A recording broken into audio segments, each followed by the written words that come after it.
하나님의 말씀 예레미야 27장 12절.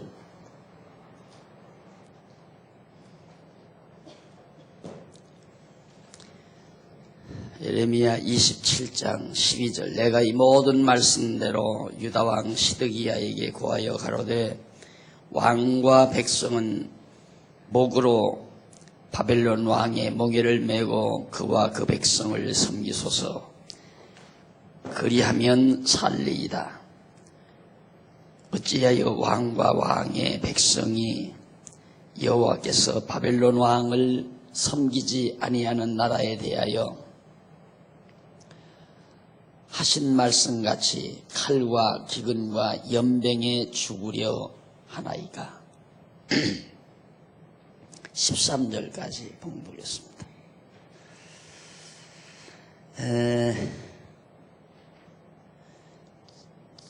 지금 유다 백성에 대한 징계를 하나님이 미리 선지자를 통해서 예언해 주는 말씀을 우리가 살피는 중입니다. 하나님께서는 이처럼 은총을 베풀어도 미리 선지자를 통하여 예언하고 그 예언대로 은총을 베푸시고, 또 반대로 징계를 내리셔도 미리 예언해 주고 그 예언대로 징계가 내리도록 섭리하십니다. 그 이유는 모든 만사가 은총을 받든 하나님의 은혜 가운데 살게 되든 하나님의 징계를 당하든 이런 모든 일들이 여호와의 섭리 속에서 언약대로 이루시는 여호와의 능력으로 이루어진다는 사실을 깨달아 알게 하기 위해서입니다. 그러니까 간단히 말하면 언약대로 이루심을 깨달아 알게 하기 위해서. 그럼 언약대로 이루신 여호와를 왜 알게 하는가? 경외하고 섬기게 하려고. 왜 경외하고 섬기게 하려 하는가? 섬기는 자로 하여금 행복하게 하시려고. 이게 이제 하나님의 섭리죠. 그러니까 하나님이 지으신 당신의 백성을 기쁨과 평강 중에 여호와 하나님 경외하며 살게 하시려는 것이 하나님의 섭리의 방향입니다. 그래서 하나님은 지금 잘못하는, 하나님을 등지고 여호와를 경외해야 이스라엘 백성들이 행복한 건데 여호와를 배반하고 살아가기 때문에 때려서라도 징계해서라도 여호와 하나님을 경외케 하시려고 하나님의 유다 백성에 대한 징계를 예언하는 내용 중에 우선 바벨론을 통해서 징계하겠다라는 내용이 27장과 28장이라고 그랬어요. 28장 1절로 11절까지는 지난 수요일 저녁에 말씀을 드렸죠. 바벨론 왕을 너희들이 섬기게 된다. 이걸 하나님이 미리 예언해 줍니다. 근데 바벨론 왕을 유다 백성만 섬기는 게 아니라 모든 열방이, 그러니까 바벨론이 얼마나 큰 제국으로 이제 발돋움할 것을 하나님께서 미리 알게 해주는 겁니다. 그리고 이제 오늘 봉독해드린 12절 이하의 내용에서는 15절까지 말씀대로 하나님이 언약하신 말씀대로 열방이 바벨론 왕을 섬기게 된다 라는 것을 예언해 줍니다. 하나님이 언약하신 말씀대로 반드시 바벨론 왕을 섬기게 된다. 근데 12절로 13절에 보면 선지자가, 예레미야 선지자가 유다 왕에게 바벨론 왕을 섬기며 살라고 권고를 합니다. 그런데 그 권고 가운데 왕과 백성은 목으로 바벨론 왕의 멍에를 메고 그와 그 백성을 섬기소서. 그리하면 살리다라고 권고하죠. 그런데 여기 이 살리다라는 말은 섬기소서라는 말이에요. 동사와 같이 명령문으로 되어 있습니다. 그렇기 때문에 왕과 백성은 목으로 바벨론 왕의 멍에를 메고 그와 그 백성을 섬기며 사소서 하는 얘기예요. 살아라 그 말입니다. 섬기며 살아라 그 말이에요.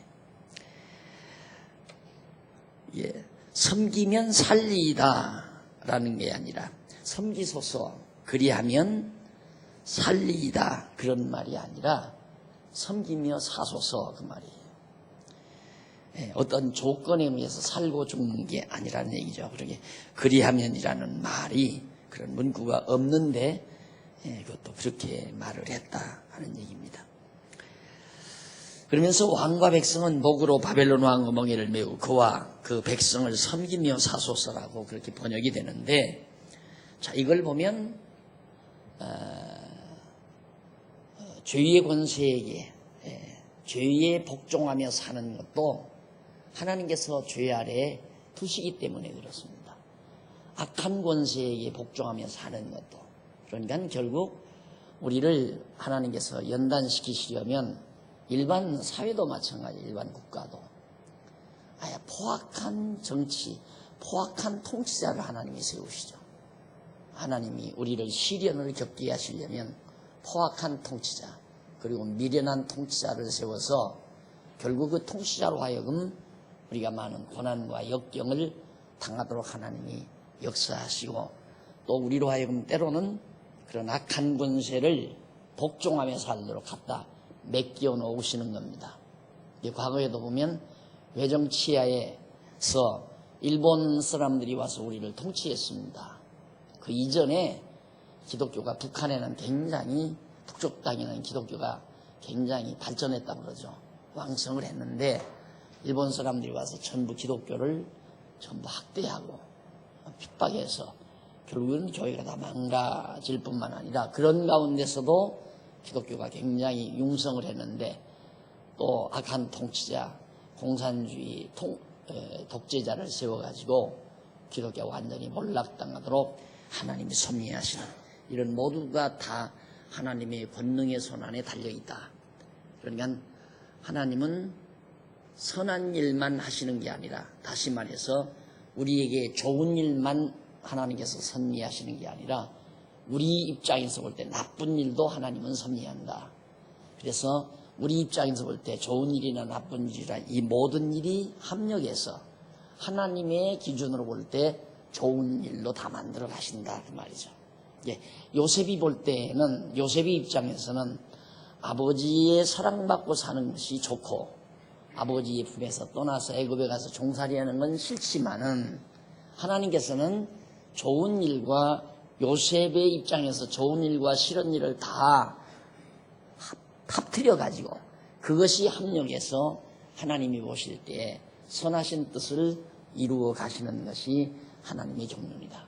지금 제가 말씀드리는 것은 하나님의 섭리 원리입니다. 섭리의 총괄된 개관이에요. 우리가 이것을 정리하지 못하니까 허다한 학자들도, 허다한 신학자들도 고뇌하는 것이 바로 그 부분입니다. 니체 같은 그런 대철인도 지성의 아버지라고 일컬을 만큼 대단한 존재도 그 부분이 정리가 안 되니까 괴로워하고 나중에는 하나님을 없애버리는 거죠. 이해가 안 간다 이거예요. 어떻게 이 세상에 악한 일과 선한 일이 있는데 신이 살아계시다면 악한 일이 여전히 이 세상에 존재하는가. 우리들의 신앙의 흔들림도 자주 그 부분 때문에 그런 거거든요. 우리가 신앙생활 하면서 모든 일이 잘 풀려보세요. 근데 잘 풀려도 두 가지 현상으로 나타나요. 잘 풀리면 오만방자에서 하나님을 멀리 떠나는, 자기 중심으로 모든 생활을 이끌어가는 그런 자가 있는가 하면, 잘 되면 잘 될수록 하나님 앞에 감사하며 기쁘고 즐겁게 살아가는 사람이 있고, 이 둘이 있는 것처럼 반대로 하나님께서 우리에게 좀 불리하게, 내 입장에서 볼 때 불리하게 일이 풀려지게 되면 하나님의 존재를 의심하게 되고, 때로는 하나님을 원망하게 되고, 그래서 하나님이 날 버렸다고 생각하기도 하고, 그래서 이제 하나님을 떠나는 자들도 있고, 또 그러면 그럴수록 또 하나님께 더욱 가까이 다가서는 자가 있고, 참 묘한 거죠. 그런 과정에서 하나님은 당신의 선하신 뜻을 이루어 간다. 그래서 이제 제가 말씀드린 그 원리는 우리가 이 세상을 살아가면서 또 신앙생활하면서 항상 마음에 늘 기준으로 그 생각의 틀로 늘 항상 가지고 있어야 돼요. 늘 항상 나 좋게만 하시는 하나님이 내 입장에서 좋다고 해서 좋은 것만은 아니다. 내 입장에서 볼 때 좋다고 해서 좋은 것만은 아니다. 나쁠 수도 있다는 얘기죠. 이게 이제 바로 그래서 우리는 범사에 감사할 수밖에 없는 겁니다. 왜 되어지는 모든 일이 하나님의 뜻대로 되져가니까. 여러분 정말 사업하는 것마다 다 잘 된다면 얼마나 좋겠습니까? 우리는 그게 제일 좋을 거라고만 생각하는 거예요. 근데 사업이 안 돼야 좋을 수도 있는 거예요. 왜냐하면 사업이 잘 돼서 돈을 많이 벌게 되면 하나님보다 돈을 더 사랑하게 되지니까, 그럴 경우는 사업이 안 돼서 돈이 없어져야 하나님을 가까이 하게 되잖아요. 그러니까 우리들의 입장에서 일방적으로 이것이 좋고 저건 나쁘다라고 생각하며 사는 것은 스트레스를 항상 불러오는 하나의 통로가 되어지는 거예요. 우리 다 아시는 얘기지만 우리의 육신의 건강에 가장 중요한 것이 스트레스 안 받는 거 아니에요. 근데 어떻게 스트레스를 안 받아요? 사업이 잘 되다가 안 되는데, 돈이 잘 벌리다가 또 안 벌리는데. 그런데 우리의 입장에서는 그게 가능하다는 얘기입니다. 잘 벌리는 것도 하나님의 뜻이고 안 벌리게 하는 것도 하나님의 뜻인데, 이 모두가 다 합력해서 하나님은 나를 당신이 원하시는 뜻대로 인도해 가시려는 선한 뜻이 담겨져 있다는 것을 우리는 깨닫기 때문에 꼭 이것이 돼야 된다. 하나님을 모르고 그런 생각을 하고 살면 바보예요. 만약에 돼도 좋고 안 돼도 좋고, 돈 벌어도 좋고 안 벌어도 좋고, 바보나 그렇게 생각하잖아요. 근데 우리는 그게 아니에요. 하나님을 전제로 해서 그런 생각을 하는 거예요. 그러니까 낙심이란 있을 수가 없는 거죠. 꼭 하나님을 경외하고 산다는 사람이 자기 생각대로 꼭 이대로 돼야 된다.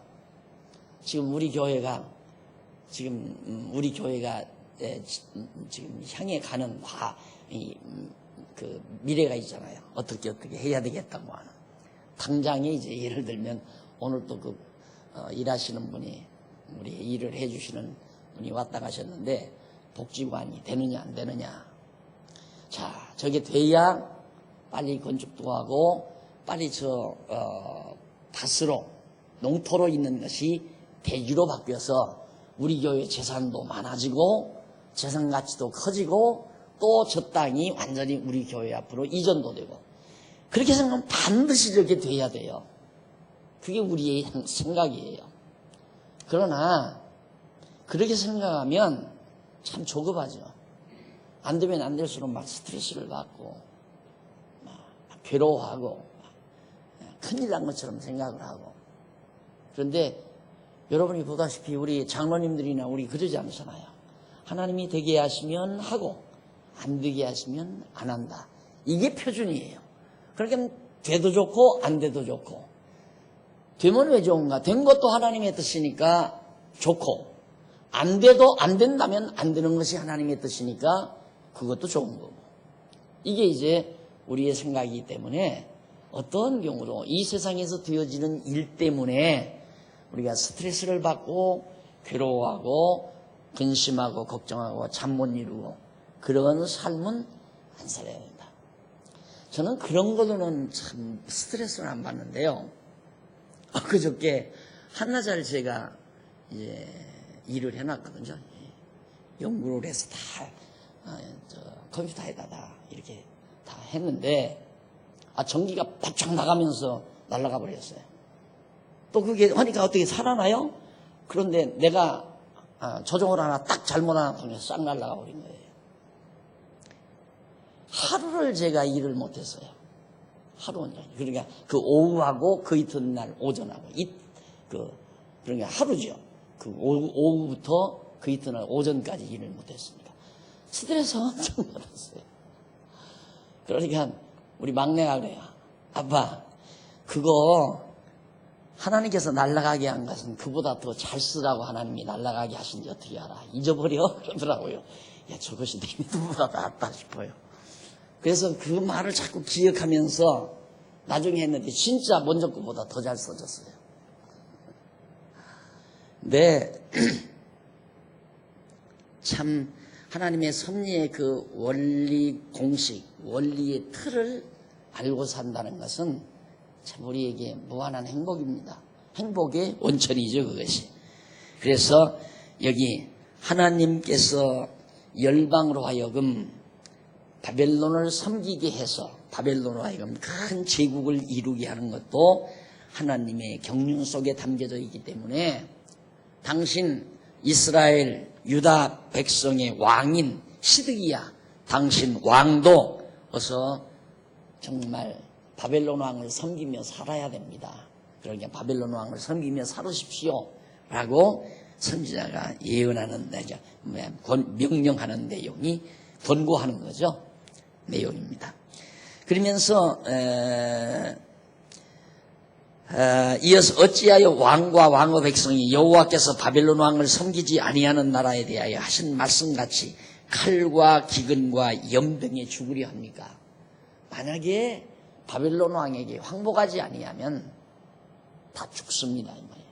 기근으로 죽고 칼로 죽고 연병으로 병으로 죽고. 하나님이 패망케 하는 방법이 기근, 한재죠. 한재. 두 번째는 전쟁이에요. 그 다음 전염병이에요. 이것은 오늘도 우리 상존하고 있잖아요. 그러니까 가정도 그렇습니다. 가정도 하나님께서 가정이 패망하게 하는 방법은 역시 한재가 비가 오지 않아서 작물이 되지 아니하면 먹고 살 것이 없잖아요. 경제적인 핍절이 다가오게 되고 때로는 불화가 일어나게 하고 때로는 질병에 시달려서 가족들이 우환에 시달리도록 그렇게 가시는 거죠. 그래서 이제 가정에 여러 가지 어려움이 부딪혀오도록 하시는 것. 그런데 이스라엘 백성들이 만약에 바벨론을 섬기지 아니하면 그렇게 하는데 왜 바벨론을 섬기며 살라고 하지 않습니까? 그래서 이런 모두는 일찍이 하나님께서 모세를 통하여 대적, 장차 이방 대적을 섬기게 될 것이라는 그런 언약의 말씀을 이루시기 위한 하나님의 섭리이기 때문에 안 섬기면 안 되게 돼 있어요. 그것이 바로 신명기 28장 48절에 나타나 있습니다. 그 다음 14절로 15절에는 선지자가 유다 왕에게 거짓 선지자의 말을 경계하며 그 결과에 대해서 증거합니다. 거짓 선지자는 안 망한다는 거거든요. 그러니까 절대 바벨론 왕에게 섬기지 말라. 바벨론 왕에게 복종하지 말라. 절대 우리는 안 망한다. 그 거짓말 예언에 자꾸만 시드기야 왕이 유혹을 당하는 거예요. 그러니까 에레미야 선지자는 거짓 선지자의 말 듣지 말아라. 만약에 듣게 되면은 그 결과가 심각하다라는 말을 14절로 15절에서 해주는 겁니다. 14절 보면 왕과 백성에게 바벨론 왕을 섬기지 아니하라 하는 선지자의 말을 듣지 마소서. 그들은 거짓을 예언하나이다. 여호와께서 말씀하시되 내가 그들을 보내지 아니할거늘 그들이 내 이름으로 거짓을 예언하니 내가 너희를 몰아내며 너희와 너희에게 예언하는 선지자들을 멸망시키기에 이르리라 하셨나이다. 하나님께서 그 거짓 선지자들을 다 멸망시킨다고 하나님께서 말씀하셨다. 그러니 거짓 선지자의 말을 듣지 말라. 그 다음 16절로 22절, 27장. 보물을 바벨론으로 옮긴 후에 다시 옮겨오신다고 예언을 합니다. 참.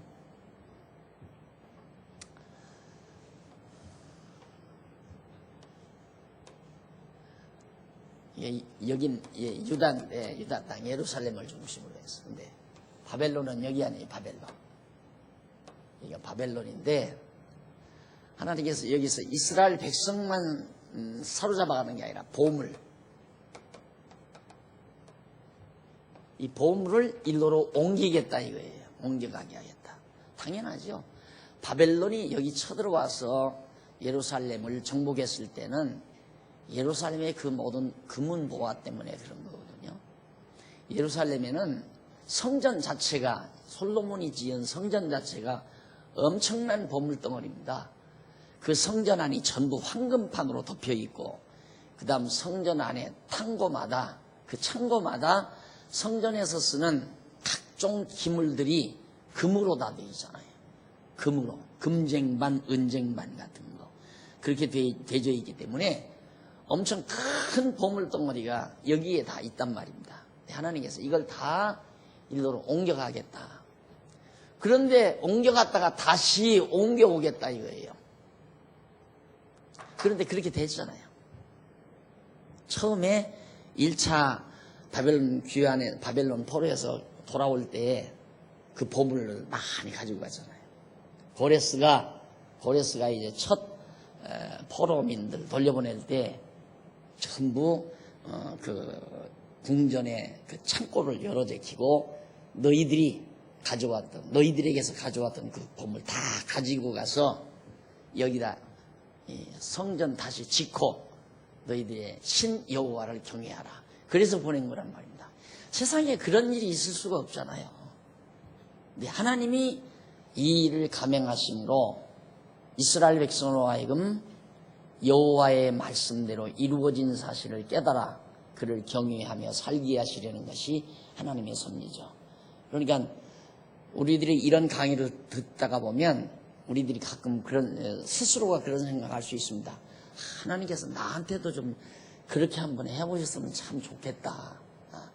나한테 그렇게 실제로 나에게 하나님이 음성을 들려줘서, 얘야, 너 3년 후에는 내 사업이 잘 돼서 엄청난 돈을 벌리라. 근데 3년이 지나니까 진짜 사업 잘 돼서 엄청 돈이 벌렸다 이 말이에요. 그러면 야, 진짜 하나님이 정말 해주셨구나. 천만의 말씀이에요. 그렇게 되죠? 만약에 그렇게 됐다면 그 다음 어떻게 생각하는 줄 아세요? 어쩌다가 그렇게 됐겠지. 설마 하나님이 음성으로 그렇게 꿈에 나타나서 한 것이 진짜 하나님이 그랬었을까? 하나님을 어떻게든지 안 믿으려고 그래요. 왜? 하나님을 전제로 하면 자기가 자기 욕심대로 자기 마음대로 해지지 아니하니까. 그래서 인간은 꾸준히 해지지 아니하니까이 아니라 인간은 항상 자기 중심으로 생각하고 자기 중심으로 행동하려는 기본 본능을 가지고 있어요. 그런데 그렇게 하는데 하나님은 장애물이에요. 그러니까 자기 생각대로 자기 주관대로 살고 생각하려는 기본 본능이 강하면 강한 만큼 하나님을 그 비중 따라 그 비율대로 하나님을 거부하고 싶다 이 말이에요. 내가 내 고집대로 하고 싶은 내 의지대로 하고 싶은 힘이 그런 생각이 60%라면 하나님을 거부하는 생각도 60%에 해당한다는 얘기죠. 80%라면 80% 하나님을 거부하고 싶고 그게 인간의 기본 본능이기 때문에 돈 많이 벌었는데 이것도 하고 싶고 저것도 하고 싶고 내 욕심대로 살고 싶고 내 생각대로 살고 싶은데 하나님이 귀찮잖아요. 당연히 하나님을 멀리하고 싶어하는 거라 이 말이에요. 그래서 하나님 뜻대로 안 돼요. 이스라엘 백성들은 얼마나 신신당부해 40년 동안 광야에다 놓고 그것 가르쳤잖아요. 너희들 내가 너희 열조와 언약하신 대로 애굽 땅 종되었던 집에서 인도하여 내신 하나님 여호와임을 너희들 잊지 말라. 그걸 가르친 거예요. 이 광야에서. 여기서 40년 동안 4일도 아니고 넉 달도 아니고 4년도 아니고 40년 동안 계속 가리키는 내용이 딱 단순해요.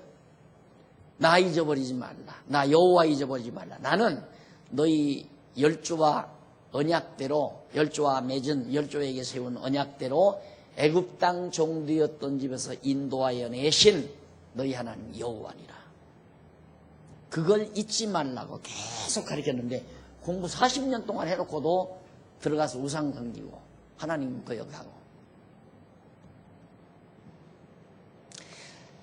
그래도 우리가 이 성경을 하나님께서 이렇게 주셨기 때문에 이게 이 성경에 나타나는 역사가 아브라함 때로부터 지금 예수님 오셔서 100년 후에 기록된 내용만 예언까지 하면 세상 끝날까지지만 또 뿐만 아니라 앞에서 기록한 모든 내용부터는 이 세상 창세부터 이 세상 끝날 때까지 전 인류 역사 전체를 함축적으로 하나님께서 말씀해 놓으신 이 성경이 있기에 우리는 이 성경을 보고 늘 깨달아 알고 여호와를 경외하게 되는 거지.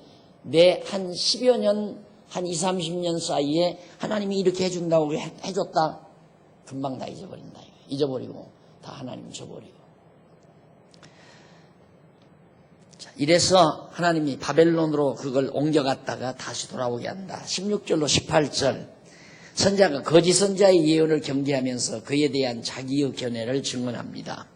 거짓 선지자 18절까지 내가 또 제사장들과 그 모든 백성에게 고하여 가로되 여호와께서 이같이 말씀하시되 여호와의 집 기구를 이제 바벨론에서 속히 돌려오리라. 바벨론에서 속히 돌려오리라.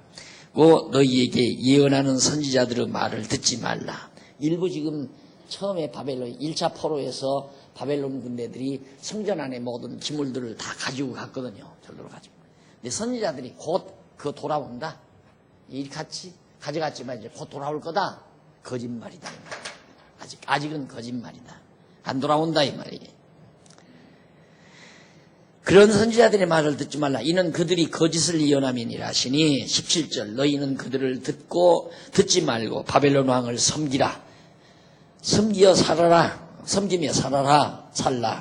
어찌하여 이 성으로 황무지가 되게 하겠느냐. 만일 그들이 선지자이고 여호와의 말씀이 그들에게 있을진데 그들이 여호와의 집에와 유다 왕의 집에와 예루살렘에 남아있는 기구가 바벨론으로 옮겨가지 않도록 만군의 여호와께 구하여야 할 것이니라. 진짜 선지자라면 돌아온다고 하지 말고 더 이상 우리 하나님 여호와 경외할 테니까 가져가지 않게 해달라. 그렇게 차라리 구해야 된다 이 말이에요. 만군의 여호와께서 기둥들과 못바다와 받침들과 및 이 성에 남아있는 기구에 대하여 이같이 말씀하시나니 이것은 바벨론 왕 느부갓네살이 유다 왕 여호야김의 아들 여고냐와 유다와 예루살렘 모든 귀족을 예루살렘에서 바벨론으로 사로잡아 옮길 때에 취하지 아니하였던 것이라. 그러니까 아직 가져가지 아니한 보물들 아직 남아있는데 대하여 이같이 하나님께서 앞으로 그 모든 기둥들, 성전 기둥들 그것도 굉장한 보물로 다 만들었잖아요. 못바다, 물두멍 같은 거, 그 받침들 아주 거대한 것들입니다. 이런 것들이 남아있는데 21절 만군의 여호와 이스라엘의 하나님이 여호와의 집에와 유다 왕의 집에와 예루살렘에 남아있는 그 기구에 대하여 이같이 말씀하시되 그것들이 바벨론으로 옮김을 입고 내가 이것을 돌아보는 날까지 거기 있을 것이니라. 그 후에 내가 그것을 옮겨 이곳에 다시 두리라. 여호와의 말입니다. 그러니까 지금 곧 온다고 하지만 그건 거짓말이고 다 남은 것까지라도 다 가져간다.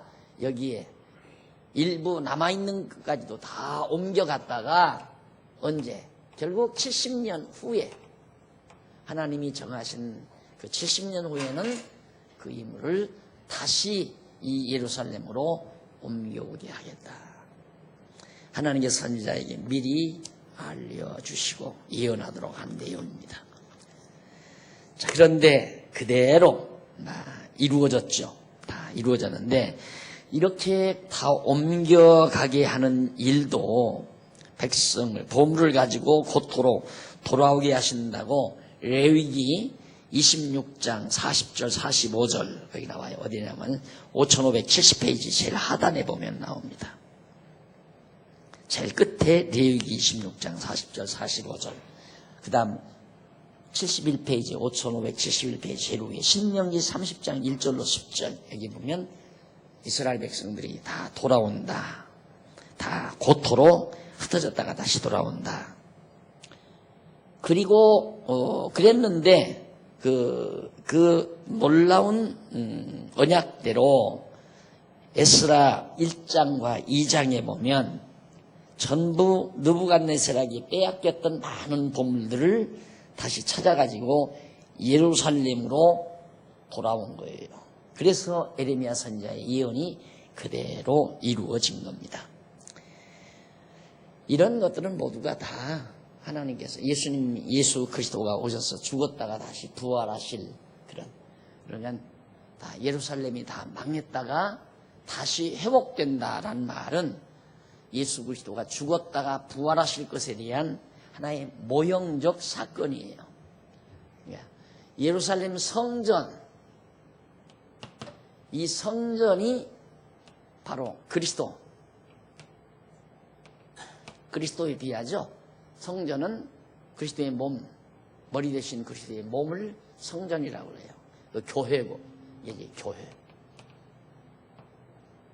그런데 이 성전이 다 헐렸는데, 성전을 향해서 제자들이 자랑하잖아요. 예루살렘 성전을 보고. 그러니까 예수님께서 다 그거 헐어버려라. 그러면 내가 3일 만에 짓겠다. 이게 엄청 오랜 기간 걸려서, 수십 년 걸려서 오랜 기간 걸려서 지은 집이거든요. 성전이거든요. 그런데 그걸 예수님이 3일 만에 짓겠다니까 그 당시는 제자들이 못 알아들은 거예요. 죽었다가 부활하신 다음에야 부활하실 당신의 몸을 가리키는 것이로구나 하는 걸 깨달았다고 요한복음에 나오죠. 그러니까 예루살렘 성전이 헐리고 망하는 것은 그리스도의 죽음에 대한 하나의 예표이고, 바벨론에서 다시 돌아와 예루살렘 성전이 회복되는 것은 그리스도의 몸이 그리스도가 다시 죽으면서 부활하실 것에 대한 하나의 모형적 사건입니다. 그러니까 이런 사건은 예루살렘에서 빼앗겼다가 다시 돌아와 이곳으로 돌아오게 해서 예루살렘을 다시 회복한다.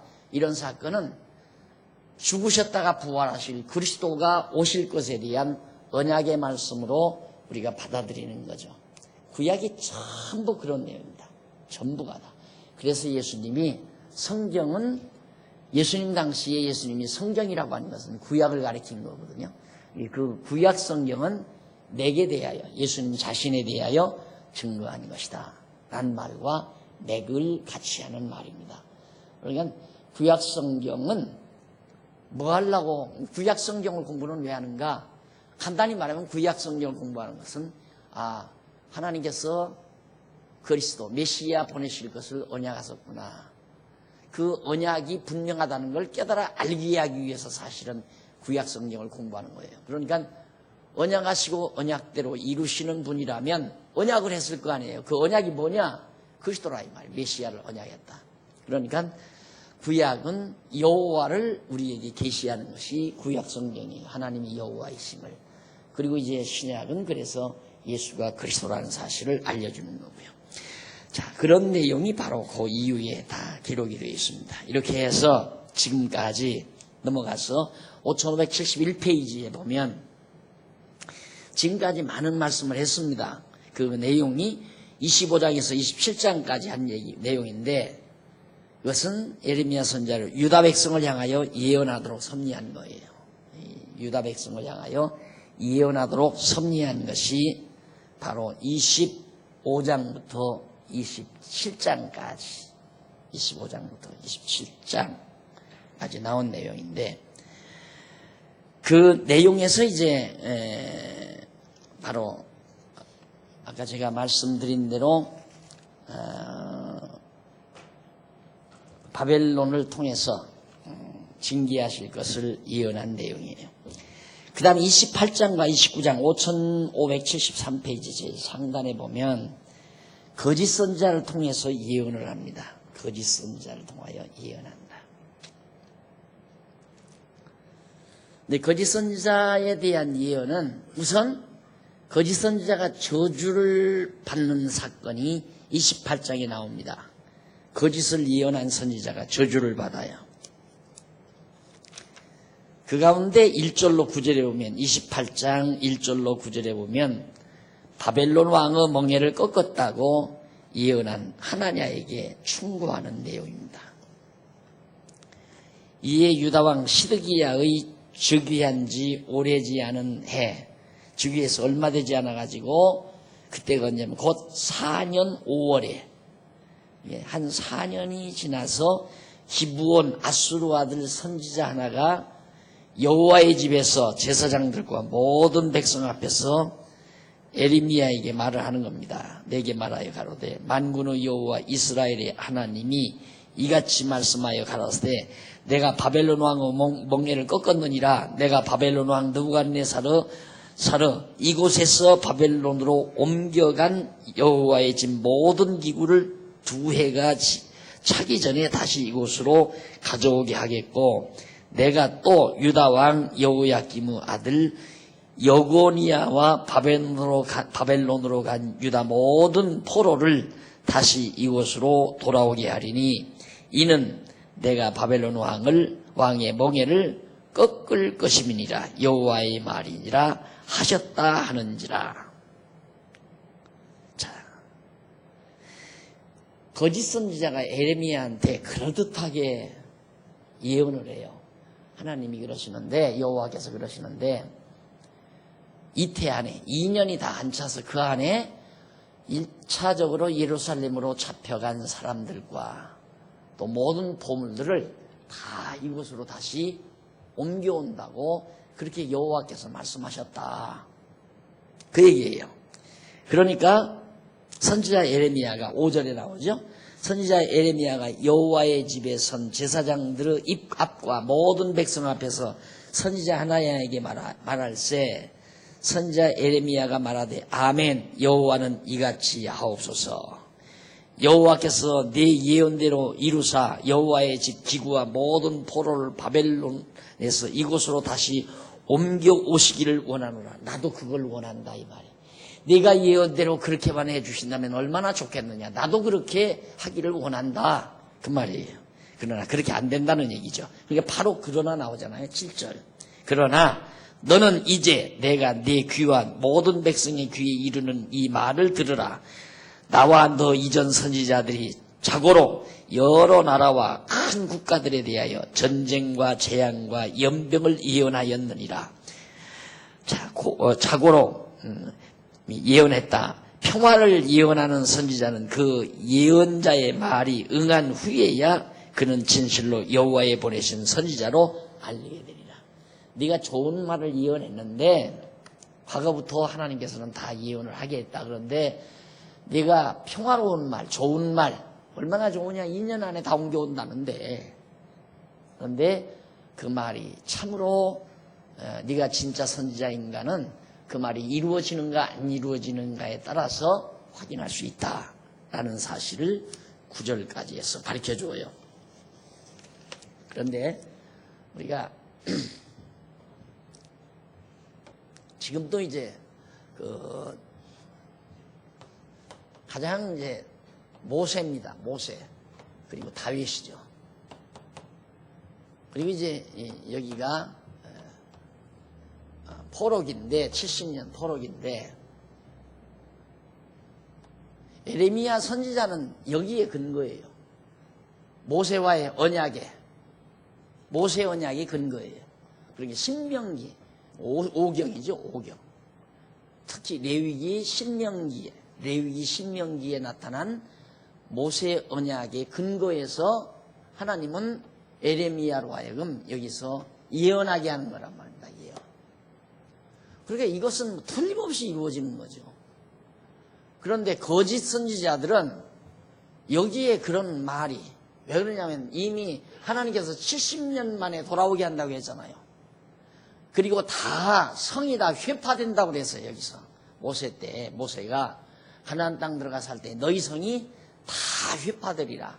황무지가 되고 땅이 다 농사해 먹을 수 없이 다 황무지가 다 돼버린다. 그렇게 다 모세 때 언약을 다 했기 때문에 그렇게 예언하는 예언이 진짜 예언이에요. 그런데 아직 여기는 황무지가 안 됐어요. 지금 성전도 그대로 있고 다만 보물만 빼앗아가고 일부 사람들만 잡아간 거예요. 바벨론으로 1차 포로해서. 그런데 이거 망하지도 않고 예루살렘 성 불타지도 않고 그대로 잡혀갔던 사람과 보물이 다시 돌아온다. 그렇게 예언하는 건 이 모세 언약에 전혀 근거 없는 말이기 때문에 거짓말이라 이 말이에요. 지금도 마찬가지입니다. 대개 목사가 설교하는 내용을 어떤 사람은 목사의 예언의 말씀이라고 그래요. 목사의 설교를 예언이라고, 이제 예언의 말씀을 하겠습니다 이러고 소개하는 사람들이 있어요. 근데 목사가 예언한다는 그 예언이 바로 하나님께서 언약하신 말씀들을 말한다는 의미에서 예언이라는 거죠. 목사가 선지자라서 예언하는 게 아니라. 그렇기 때문에 당연히 목사는 이 성경에 기초해서 성경에 나오는 말씀만 전하면 그게 진짜 참 가르치는 자이고 교사이고, 성경에 없는 말을 하면 그건 거짓말인 게 분명하잖아요. 그러니까 목사는 성경 이외의 말을 하면 안 돼요. 이외의 말을 주장해도 안 되고. 그래서 거짓 선지자와 참 선지자의 차이도 그렇게 근거가 있는가. 모세 언약에 근거한 예언은 진짜고, 언약에 근거하지 아니한 예언은 가짜고.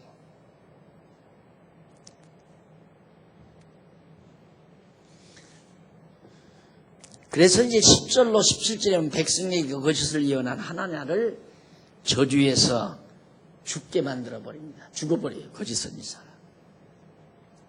10절, 11절로 보면 백성 앞에서 보여준 하나냐 선지자의 행동과 예언을 증언합니다. 선지자 하나냐가 선지자 예레미야의 목에서 멍에를 취하여 꺾고 모든 백성 앞에서 말하여 가로되 여호와께서 이같이 말씀하시되 내가 두 해가 차기 전에 열방의 목에서 바벨론 왕 느부갓네살의 멍에를 이같이 꺾어버리리라 하셨느니라 하며 선지자 예레미야가 자기 길을 가니라. 예레미야가 참 기가 막히죠.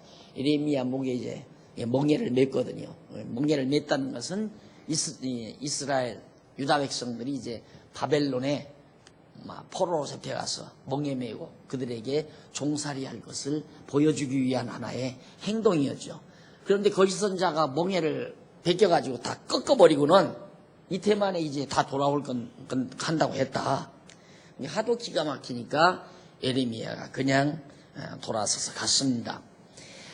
자, 그런데 그러자 선지자 예레미야는 자기 일을 가는데 12절로 14절에 보면 다시 하나냐가 선지자에게 이르라는 여호와의 명하신 말씀을 증언합니다. 뭐라고 하냐면 앞서 선지자 하나냐가 선지자 예레미야에게 목에서 멍에를 꺾어버린 후에 여호와의 말씀에 예레미야에게 임하였다. 예레미야 선지자에게 하나님의 말씀이 다시 임했어요. 뭐라고 했냐면 너는 가서 하나냐에게 그 거짓 선지자에게 말을 하라 이 말이에요. 거짓 선지자에게 말하여 이르기를 여호와의 말씀에 네가 나무 멍에를 꺾었으나 그 대신 쇠멍에를 만들었느니라. 나무 멍에를 내가 꺾어버렸지만 꺾을 수 없는 쇠멍에를 내가 만들었다. 그러니까 반드시 바벨론으로 사로잡혀 간다는 것을 보여준 거죠. 그러면서 만군의 여호와 이스라엘 하나님이 이같이 말하느니라. 내가 쇠멍에로 이 모든 나라의 목에 메워 바벨론 왕 느부갓네살을 섬기게 하였으니 그들이 그를 섬기리라. 내가 들짐승도 그에게 주었느니라 하신다 하라고 명령을 했어요. 여기서 들짐승이란 거칠고 살아온 군대를 의미합니다. 들짐승. 이방인들은 짐승으로 묘사를 많이 했거든요. 그러니까 바벨론에게 다 이 속국으로 있는 모든 이방 군대들, 그 사나운 이방 군대들을 들짐승으로. 그래서 그들이 와서 이제 다 사납게 주어서 모든 나라로 그를 섬기게 그렇게 하신다는 그런 뜻입니다. 그 다음 15절로 17절 78페이지 중간쯤 보면 선지자가 백성으로 거짓을 믿게 한 하나냐가 저주를 받아 죽게 된 사실을 증언합니다. 15절, 17절 두 절에 보면 선지자 예레미야가 선지자 하나냐에게 거짓 선지자에게 이르되 하나냐여 들으라. 여호와께서 너를 보내지 아니하셨거늘 네가 이 백성으로 거짓을 믿게 하는도다. 그러므로 여호와께서 말씀하시되 내가 너를 지면에서 제하리니 네가 여호와께 패역하는 말을 하였습니다. 금년에 죽으리라 하셨느니라 하더니 선지자 하나냐가 그의 7일에 그의 7월 달에 죽어버렸다. 자, 어떻게 보면 참 하나님 무자비하시다 하실지 모르지만 백성들로 하여금 백성들은 여전히 거짓 선지자의 말을 철저히 믿으니까 예레미야의 말은 전혀 신용을 안 해요. 안 믿어요. 하나님께서 거짓 선지자를 당장 그의 죽게 만들어서도 그래도 안 믿어요. 참 이 믿음이라는 게 믿는다는 것이 그만큼 어렵다는 얘기입니다. 하나님께서 하나님아 너 죽는다 곧 죽으리라 그래놓고 그게 죽었는데도 백성들은 뭐라고? 아마 사람이 살다 보면 죽을 수도 있는 거지 뭐. 다 그런 거 아니에요. 그래서 하나님을 안 믿는 거예요. 아까 어느 분이 그러시던데 기독교 방송에서 하나님이 계신지 안 계신지는 모르지만 그러고 기독교 방송에서 나오더래요. 그런 방송은 뭐하러 해요? 그 전부 믿어지지도 않는 소리 않는 걸 자기들은 믿는 척하고 믿는 거죠. 참 한심한 거죠. 예. 요즘 EBS에서 이상구 박사 또 나와서 강의를 하대요. 강의를 하는데 또 그놈이 엔돌핀 얘기를 또 뭐 그 양반은 엔돌핀이야. 시종 엔돌핀 뭐 엔돌핀인데 얘기를 하는데 그분도 그런 얘기를 해요. 정말 하나님이 계신지는 모르지만 참 신묘막측하게 인간의 구조가 되어 있다. 이런 얘기를 해요. 그런데 문제는 그분도 그래요.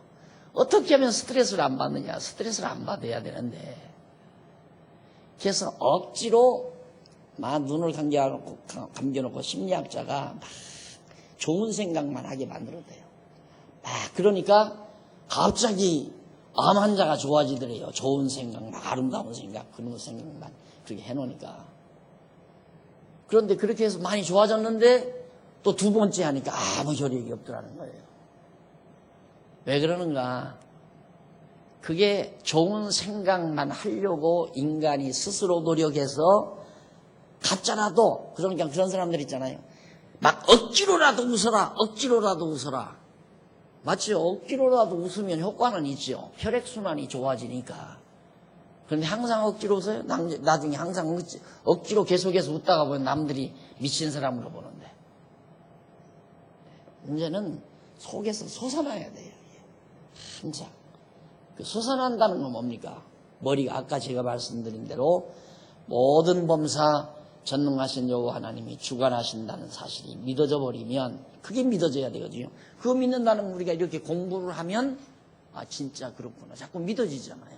그 믿어지니까 평안하지 말라고 해도 평안하잖아요. 걱정하려고 해도 걱정이 안 해지잖아요. 걱정 안 하려고 해서 걱정을 안 하는 게 아니라 공부를 하다 보니까 걱정이 안 되는 거예요. 또 공부를 해놓고 보니까 조금 문제가 내 생활 속에 어떤 문제가 생겼다. 인간이기 때문에 과거 습성 때문에 그냥 좀 괴로워하고 꼭 좀 근심하고 마음이 좀 그러다가도 전혀 하나님을 모르는 사람보다는 기간이 훨씬 짧잖아요. 그래서 성경은 우리가 정말 해지기 전에 풀어라. 분을 내어도 어쩔 수 없죠. 인간이 육체를 가지고 있는 한 습성이 있으니까 분이 나죠. 나지만 해지기 전에 풀어라. 해지기 전에 풀으라는 말은 풀어줘야 풀죠. 알면 풀어지잖아요. 맞아. 화가 나고 분이 나지만 하나님께서 저희를 통해서 요셉이 무슨 죄가 있어요? 아버지 심부름으로 형들의 소식 듣고 오려고 지금 아버지한테 많은 엄마도 해준 보따리 해가지고 왔을 건데 형들을 위해서 온 거 아니에요. 근데 애매히 형들이 자기를 사람 장사로 해서 애굽에다가 팔아버렸으니까 얼마나 억울하고 분해요. 억울하고 분한 것이 요셉으로 하여금 꿈꾸게 하셨던 벼이삭의 꿈이나 송아지의 꿈을 꾸게 하신 여호와 하나님의 말씀을 그는 생각하고 하나님이 나를 어디나 가도 내가 억울함을 당해도 하나님은 나와 함께 한다는 이 확신 때문에 그건 당당하게 가서 종살이 하잖아요. 그게 바로 우리들이 누릴 수 있는 특권입니다. 이게 억지로는 안 된다고요. 억지로는 한두 번은 가능해요. 그래서 내가 교회도 억지로 하지 말란 얘기예요. 교회를 억지로는 한두 번은 해요. 아이고, 목사님이 하라는데 어떻게 안 해. 나도 그걸 잘 알죠. 하라고 하면 할 줄 알아야 다. 그러니까 후배 목사 하나가 참 그 뒤에 와서 나한테 얘기도 하고 그 전에도 하는 얘기를 제가 들었는데 참 자기가 목사님이 답답한 걸 느꼈다는 거예요. 내가 굉장히 답답한 거예요. 예를 들면 강단에서 강에다가 이 마이크가 찍찍찍찍 하는데도 마이크 가르라는 얘기를 한마디를 안 하더래요. 내버려 두더래요. 그냥 그 한마디만 해도 누가 그냥 통째로 스피커하면 마이크면 다 바꿔놓을 것 같은데 그 말을 안 하더라는 거예요. 그런데 그 이유를 이제야 자기가 깨달았느라고 그런 얘기를 하더라는 거예요. 네, 우리가 목회가 뭡니까? 목회가 뭘 성도들이 뭐 힘을 모아서 뭐 놓기 위한 게 아니거든요. 그게 목회가 아니에요. 근데 모든 사람들이 그쪽으로 생각을 해요. 많은 목회자들이, 일반 목회자들이 많은 성도들이 모이면 힘이 커지고 힘이 커지면 큰 일을 해낼 수 있다. 그래서 열심히 전도하는 거 아니에요? 저는 그건 아니에요. 목회의 목적은 찾아오시는, 가까이 오시는 분들로 하여금 마음이 편안하고 즐겁게 살아가도록, 그게 목적이에요. 거기에 목표를 두는 거죠. 그러니까 교회 생활도 즐겁게 하셔야 하잖아요. 교회 자체의 어떤 일을 이루려면 내가 여러분들에게 이러십시오, 저러십시오, 이렇게 하십시오, 저렇게 하십시오 하죠. 네. 즐겁게 하시라는 얘기입니다. 그러니까 내가 표준을 주잖아요. 잘하려고 하지 말고 즐겁게 해라. 편안하게 해라. 즐겁게 해라. 이게 제가 주는 표준 아닙니까? 잘하려고 하지 말고 즐겁게 해라. 왜? 잘하는 게 목적이 아니라 즐거운 게 목적이죠. 사실 잘하는 것과 즐겁게 하는 것과는 똑같은 내용이에요. 내가 들을 때는. 즐겁게 하는 것이 가장 잘하는 거예요. 내가 들을 때는. 그러나 일반적으로는 잘하는 것과 즐겁게 하는 것을 달리 보는 거죠. 달리.